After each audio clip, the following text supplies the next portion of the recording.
The 7 most expensive words in any organization are, we have always done it that way. Now, I'm speaking to Betty a few weeks ago. She said they're the most fantastic group of people. They're just a great group of individuals. They're fantastic. But the question I'd really ask is not how good, I have no reason to doubt her. I'm sure that's absolutely true. But the real question I'd ask is not how good you are, but are you good enough to want to get better? Are you good enough to want to get better, to go beyond all limits? Because that's what separates people who really achieve great things versus mediocre things. You know what the #1 word to describe people who live to 100? It's not old. It's adaptable. It's the #1 word that describes people who live to be 100. It's adaptable. They're people who are still pushing limits, looking forward, looking to the future, not wasting energy looking to the past. Now, I don't know that I'll live to be 100, but I never celebrated my 21st birthday because that was the year my parents passed away. So I decided I wanted to celebrate my 40th in a rather unique way by climbing Mount Kilimanjaro in Africa. And they say that life begins at 40. But as I began training, I thought, yes, life might begin at 40, but everything else begins to wear out, spread out, or fall out. And I'm not your real rugged outdoors person. My idea of roughing it's when room service is late. And the guy I was dating at the time said, but Kath, won't it be great sleeping under the stars? I went, yeah, the 5 stars.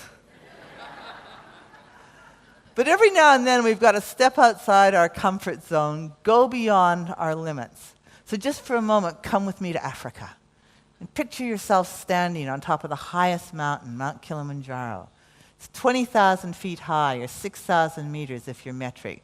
2.5 times higher than Kosciuszko, twice as high as Mount Fuji. And the sun is bouncing this beautiful pinkish blue light, glaciers, just a freak of nature at the equator.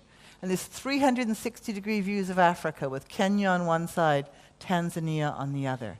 It's the most beautiful sight I have ever seen. But imagine you're there, it's minus 30 degrees Celsius. You've got a crashing headache and nausea from altitude sickness. I see crosses where people have passed away. But no pain, no gain. And they got us up to make the final ascent in the middle of the night.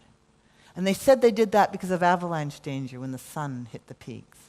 But I know the real reason they got us up in the middle of the night. If we'd have seen what we had to do in daylight, we might not have done it. Isn't that the same with someone as you take on it? If you knew how tough it was going to be, you might not have done it. But you're people who love a challenge. You're people who want to reach your summit of success, however you define it in your own heart, even if you never want to climb a mountain. And before we hit the ice, it was brown shale. It was like walking through big, brown, gluggy butter. And it was 3 steps forward, 2 steps back. 3 steps forward, 2 steps back. Hey, isn't it a bit like that in as well? Absolutely. And isn't it a bit like that in life? Absolutely.